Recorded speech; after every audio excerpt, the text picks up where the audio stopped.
Science GK से संबंधित होगा। एक महत्वपूर्ण पार्ट होगा आपके बिहार बीपीएससी टीआरई 3 के लिए और वही बात करें बिहार सक्षमता एग्जामिनेशंस दोनों के लिए। तो आइए सबसे पहले हम लोग आज जो है साइंस के सुपर 30 जी के क्वेश्चंस हम लोग सुपर 30 देख लेते हैं। तो साइंस के इन 30 प्रश्नों में से आपको देखना है कि कितना पहले से आपको इसका आंसर मालूम था।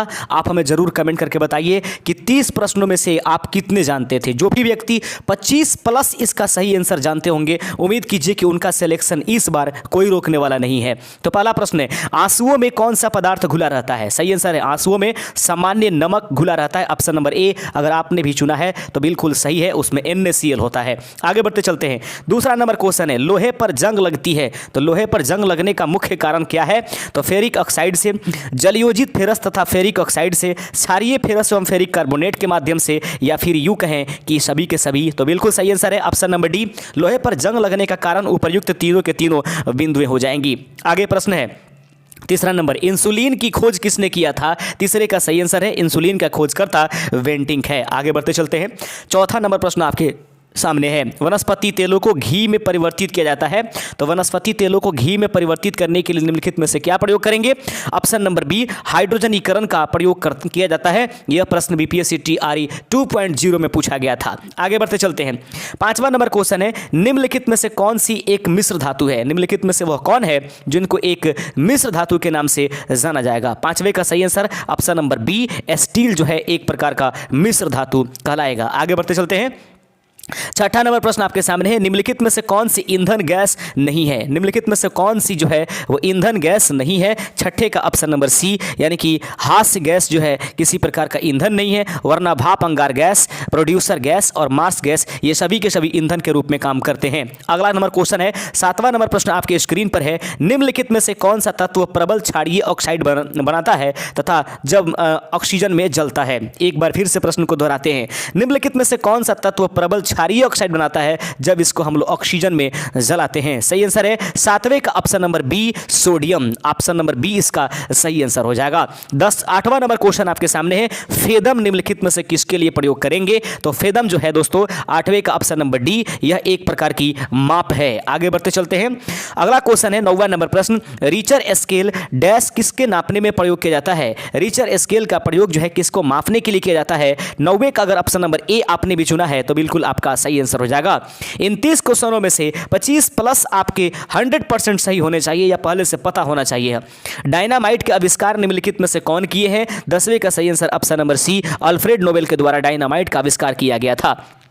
प्लास्टर ऑफ पेरिस प्राप्त किया जाता है तो प्लास्टर ऑफ पेरिस कहां से प्राप्त किया जाता है? 11वें का सही आंसर ऑप्शन नंबर बी, यानी कि यह जिप्सम से तैयार किया जाता है। आगे बढ़ते चलते हैं। 12वां नंबर प्रश्न आपके सामने है, चिकित्सा एवं युद्ध में उपयोग के लिए किन किरणों का नवीनतम अनुसंधान हो रहा है? प्रश्न आपके सामने है कि चिकित्सा एवं युद्ध में उपयोग के लिए किन किरणों पर नवीनतम अनुसंधान हो रहा है? 12वें का ऑप्शन नंबर बी, लेजर किरणों का इसका सही आंसर हो जाएगा।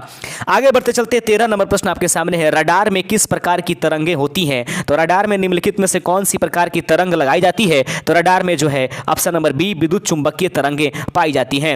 आगे बढ़ते चलते 14 नंबर प्रश्न आपके सामने है, आकाश के नीले दिखाई देने का मुख्य कारण क्या है? तो आकाश के नीले दिखाई देने का मुख्य कारण वायुमंडल में उपस्थित धूल आदि के कणों के द्वारा सौर विकिरणों का प्रकीर्णन है। आकाश के नीले दिखाई देने का मुख्य कारण वायुमंडल में उपस्थित धूल आदि के कणों द्वारा सौर किरणों का प्रकीर्णन हो जाएगा। आगे बढ़ते चलते हैं। 15 नंबर प्रश्न आपके सामने है कि तेज गति से आता हुआ वाहन हॉर्न बजाता है तो उसका पिच होगा। तेज गति से आता हुआ वाहन जब हॉर्न बजाता है तो उसका पिच क्या हो जाएगा? 15 का सही आंसर हो जाएगा ऑप्शन नंबर बी, यानी कि अधिक सुनाई देगा। आगे बढ़ते चलते हैं। सूती और ऊनी रेशों में अंतर ज्ञात करने के लिए निम्नलिखित में से कौन सी प्रक्रिया करेंगे? 16वें का सही आंसर ऑप्शन नंबर बी अगर आपने भी चुना है तो बिल्कुल सही आंसर है। आप देख रहे हैं open study area YouTube channel पर फिलहाल जो साइंस जीके के प्रश्नों को। दोस्तों यदि चैनल पर नए तो चैनल को जरूर सब्सक्राइब करते चलिएगा और वीडियो को लाइक करते चलिए, क्योंकि मोटिवेशन प्राप्त होगा और एक से बढ़कर एक वीडियो एक के बाद हम अपलोड करेंगे। बर्फ पर दाब बढ़ाने से उसका गलनांक, तो याद रखेंगे बर्फ पर दाब बढ़ाने से उसके गलनांक पर क्या प्रभाव पड़ता है? उसका गलनांक घट जाता है। ऑप्शन नंबर ए इसका सही आंसर हो जाएगा। प्रश्न है कि गर्मियों में सफेद कपड़े क्यों पहने जाते हैं? तो गर्मियों में सफेद कपड़े पहने जाने का मुख्य कारण ऊष्मा के अवशोषक, सही आंसर हो जाएगा। आगे बढ़ते चलते हैं। 19 नंबर प्रश्न आपके सामने है कि निम्नलिखित में से गलत कथन कौन सा है? निम्नलिखित में से वह कौन सा कथन है जिसको आप गलत मानकर चलेंगे? 19 का सही आंसर ऑप्शन नंबर सी, पारा पानी पर तैरता है, ये सही नहीं होगा। आगे बढ़ते चलते हैं। संतरे में कौन सा विटामिन अधिक होता है? संतरा में कौन सा विटामिन अधिक पाया जाता है? ऑप्शन नंबर सी इसका सही आंसर हो जाएगा। विटामिन सी की मात्रा संतरा में अधिक पाया जाता है। 21 नंबर प्रश्न है कि चमगादड़ अंधेरे में भी उड़ सकते हैं क्योंकि उन्हें सहायता प्राप्त होती है। चमगादड़ अंधेरे में भी उड़ सकते हैं क्योंकि उनको क्या होती है? सहायता प्राप्त होती है। किस प्रकार की सहायता प्राप्त होती है? Option number B, ultrasonic wave जो है उनको अल्ट्रासोनिक वेव वो छोड़ते हैं जिसके वजह से वो अंधेरे में भी आसानी पूर्वक उड़ पाते हैं। अगला प्रश्न आपके सामने है 22 नंबर। एल्युमिनियम किस खनिज से प्राप्त किया जाता है? तो एल्युमिनियम जिस खनिज से प्राप्त किया जाएगा उसका सही answer option number C, bauxite से एल्युमिनियम की प्राप्ति होती है। ब्लैक होल क्या है? निम्नलिखित में से 23 का ऑप्शन नंबर डी हो जाएगा, इनमें से कोई नहीं। आगे बढ़ते चलते हैं। 24 नंबर क्वेश्चन है कि जल में अस्थायी कठोरता का कारण मुख्य क्या है? तो जल में अस्थायी कठोरता का मुख्य कारण option number B, calcium chloride इसका राइट आंसर हो जाएगा। 25 नंबर क्वेश्चन है कैलोरी की मापन इकाई है। तो कैलोरी की मापन इकाई निम्नलिखित में से क्या है? 25वें का सही आंसर ऑप्शन नंबर ए, ऊष्मा की जो है यह एक प्रकार की यूनिट है। 26 नंबर क्वेश्चन है सूर्य उदय होते समय व डूबते समय लाल क्यों दिखाई देता है? सूर्य उदय होते समय एवं डूबते समय वह लाल क्यों दिखाई देता है? 26 का ऑप्शन नंबर डी, यह प्रकीर्णन की वजह से दिखाई देता है। 27 नंबर क्वेश्चन है कि घरों में विद्युत संयंत्र जोड़े जाते हैं। तो घरों में विद्युत संयंत्र किसके द्वारा जोड़े जाएंगे? 27वें का ऑप्शन नंबर बी, यह हमेशा पैरेलल वाइज अर्थात समानांतर क्रम में जोड़े जाएंगे। 28 नंबर क्वेश्चन है लोहे में जंग लगना है। लोहे में जंग लगना किस प्रकार की एक क्रिया है? तो लोहे में जंग लगना एक प्रकार की रासायनिक क्रिया है। ऑप्शन नंबर बी इसका सही आंसर हो जाएगा।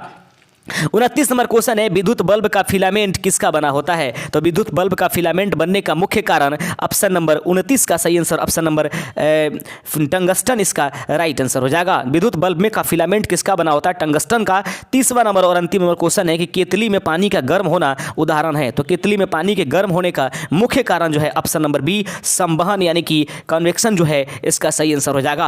अभी 30 क्वेश्चन में आप कितने सही कर पा रहे हैं ज़रूर आप अपना कमेंट हमें छोड़ जाइएगा। शुक्रिया, जय हिंद।